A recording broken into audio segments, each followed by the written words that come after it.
네, 안녕하십니까. 일단 제가 이게 전부 텍스트로 돼 있는 자료들을 영상으로 어떻게 만들까 상당히 고민을 하다가 일단 스토리를 좀 짰거든요. 한번 시도를 해볼게요. 첫 시도라 가지고.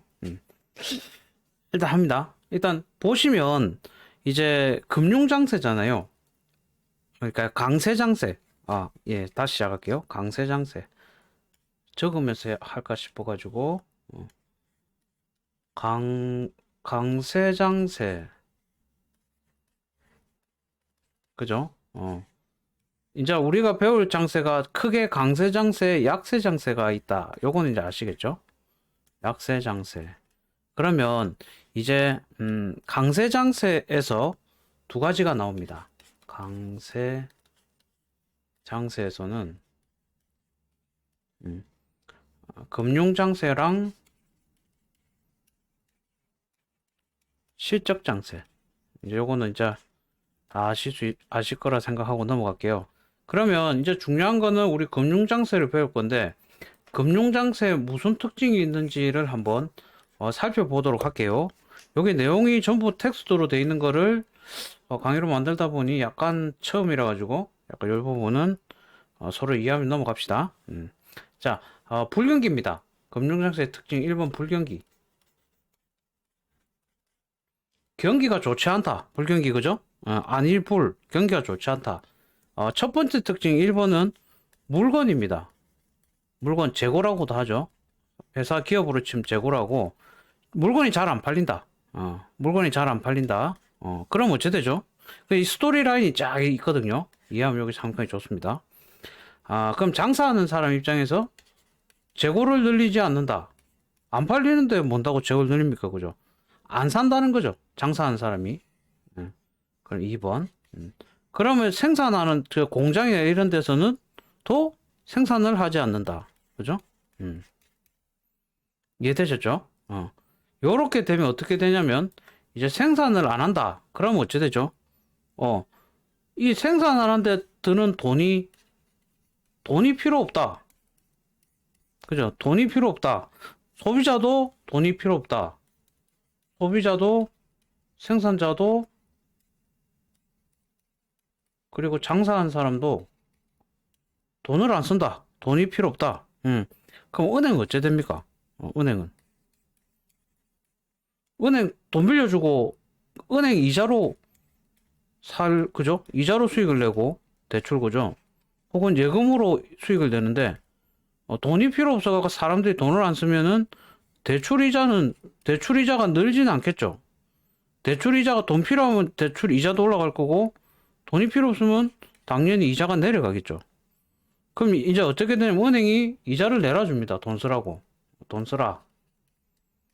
돈 쓰라 하면서 이자를 내려옵니다. 그 이자가 내려주면은 돈 써야 되는데 돈을 안 쓰잖아요.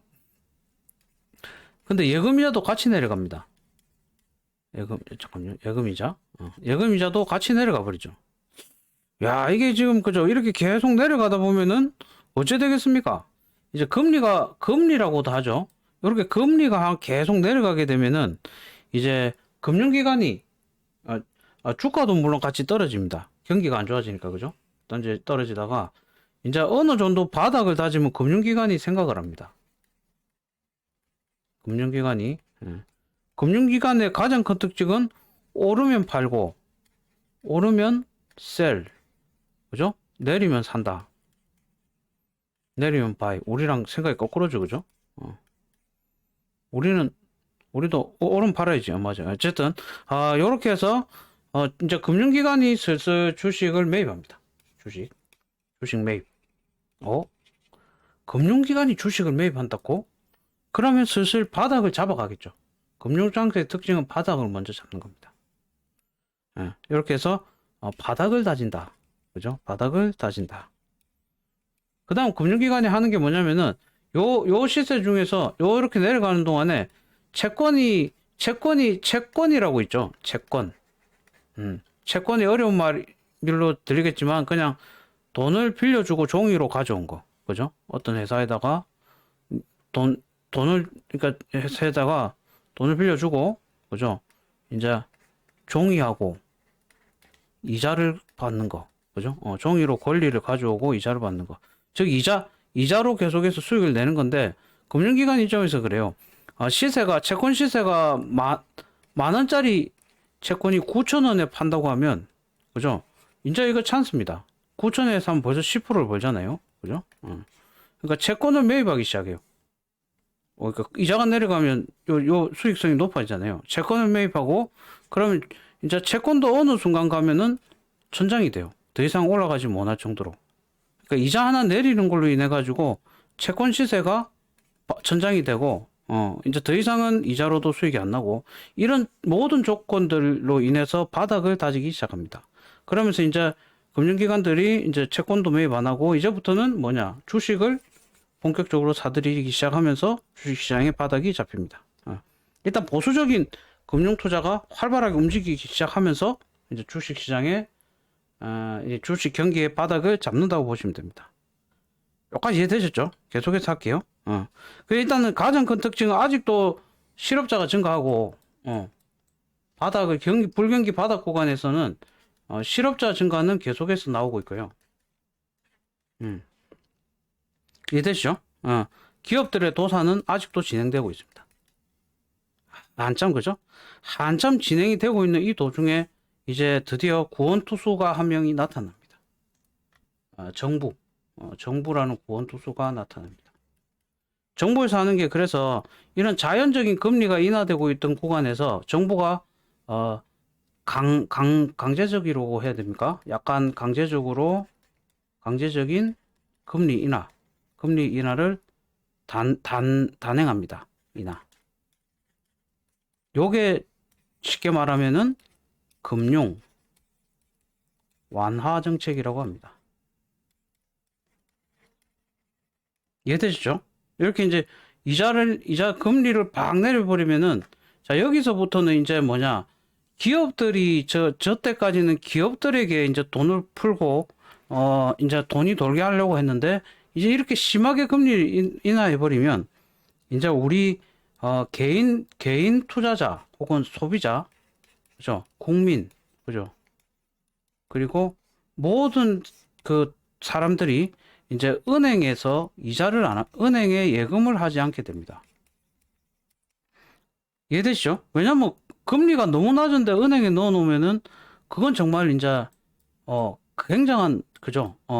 아주 현명한 방법이라고 볼 수 없죠. 그래서 이 돈들이 시장으로 넘어갑니다. 이제 주식 시장. 이때 이미 채권 시세는 만들어져 있어가지고 채권으로 수익이 내기가 어려운 상황이 되어 있기 때문에 눈을 돌려봤을 때 주식시장밖에 없도록 정책을 펼칩니다. 이제 부동산도 물론 있긴 하지만 우리는 이제 짜여진 환경이 주식시장으로 돈이 몰리게 만들어져 있었죠. 그래, 이런 식으로 하는데 아직도 문제가 한 개 있었습니다. 뭐냐면은 고용입니다. 돈은 일단 돌게 만들어서 됐는데, 주식시장에 돈이 들어간다는 거는 기업들이 이제 활발하게 운영을 할 수 있는 돈들이 계속 들어온다, 이런 식이지만 중요한 거는 고용의 증가는 아직 되지 않습니다. 그죠? 아직도 몸을 움츠리는 이 고용을 어떤 식으로 하냐면은 정부가 정책을 발표합니다. 정책. 지금은 그린 뉴딜이죠. 그러니까 그린 뉴딜이 아니고 한국판 뉴딜. 뉴딜로 이제 우리가 정책을 발표했지만은 이제 과거 같은 경우에는 인프라 사업을 핵심으로 합니다. 인프라 사업. 인프라 구축. 등의 정책을 펼침으로 인해서 이제 드디어 정부가 이 구축으로 인해서 이제 고용이 창출이 되는 거죠. 고용 창출. 이렇게 계속 고용이 창출되고 나면 결국은 이게서 나오는 돈들이 다시 소비 활동으로 일어나겠죠. 경기가 다시 살아날 수 있는 계기점을 만듭니다. 요 전까지 소비가 발생해가지고 실제 실적이 일어나기 전까지를 우리는 금융장세라고 봅니다. 금융장세 가장 큰 특징은, 이건데, 정말 중요한 건데, 현실적으로,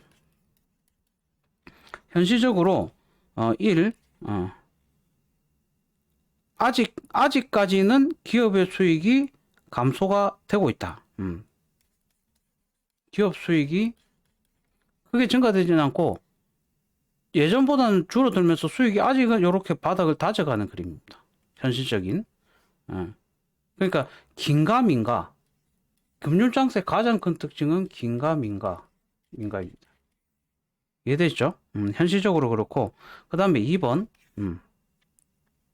자, 이제 2번은 뭐냐면은 주가는 이상 반응을 보인다. 긴가민가인데 주가는 이상 반응. 그래요? 주가는 급등을 하고 있어요. 이미 주식시장은. 그러니까 미리 이미 선반영돼 가지고 급등을 하고 있고요. 그다음 세 번째 반응은 더 떨어진다고 해서 인버스, 고버스, 선물 매도, 인버스, 고버스, 매도, 선물 매도 혹은 공매도 등을 진행하는 사람들이 늘어납니다. 더 떨어진다고 생각해 가지고 그러니까 요 사람들이 큰 피해를 입는다. 요 사람들이 큰 피해를 입고 나면 큰 피해. 큰 피해를 입는 곳이 생깁니다. 발전. 예. 자, 이렇게 해서 이제 주가 내린 시점을 돼가지고 여기서부터 해서 이제 이 사람들이 다시 주가가 급등하니까 당황을 해가지고 당황한 나머지 다시 주가를 매수합니다. 요래서 주가가 더 크게 폭등을 합니다. 그러니까 바닥이 떨어질 때 더 떨어지라고 샀는데 안 떨어지고 이렇게 급등해 보니까 이 거의 폭등 중간이나 고점 구간에서 이 세력들이 동시에 매입하면서 이상급등이 일어나는 것이 가장 큰 특징입니다. 한마디로 이야기를 하게 되면 얘는 이제 주식이 불경기하의 주식은 우리가 의심되는 구간에서 그죠? 의심의 꽃을 피고 의심의 꽃이라고 적읍시다. 간단합니다. 이제 오늘 정리 다 했거든요. 그래서 금융장세의 특징은 의심의 꽃입니다. 과연 올라갈까 하는 의심에 있는 가운데 이미 주가는 금융장세를 마무리합니다. 현재의 그림이죠. 이제 현재라는 게 이거 영상이 또 언제 또 올라갈지 모르니까 2021년 4월 22일 의심의 꽃을 피고 금융장세는 마무리된다. 이해가 되셨죠? 이렇게 해서 오늘은 금융장세의 특징에 대한 이야기를 했고 또 계속해서 영상 만들어서 올려드리도록 할게요. 자, 일단 여기까지 영상 만들어 놓겠습니다. 감사합니다.